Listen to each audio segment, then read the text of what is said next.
আজকে যে তিনজন সাক্ষী সাক্ষ্য প্রদান করেছেন তারা হলেন মেডিকেল এক্সপার্ট, অর্থাৎ এই মামলার তদন্তকালে এই শিশু আসিয়ার ধর্ষণ এবং হত্যার সাথে রিলেটেড সম্পৃক্ত যারা এই মামলার মেডিকেল এক্সপার্ট হিসাবে যারা দায়িত্বরত ছিলেন তারা আজকে জবানবন্দি দিয়েছেন এবং জবানবন্দির পাশাপাশি তারা ডকুমেন্টস অর্থাৎ ডকুমেন্টারি এভিডেন্স মেডিকেল সার্টিফিকেটও তারা প্রডিউস করেছেন।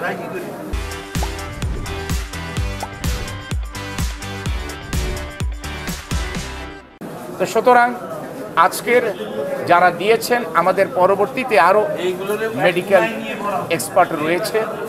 আশা করছি আগামী রোববার অবশিষ্ট মেডিকেল এক্সপার্টরা বিজ্ঞ আদালতে এসে হাজির হবেন এবং সাক্ষ্য দেবেন।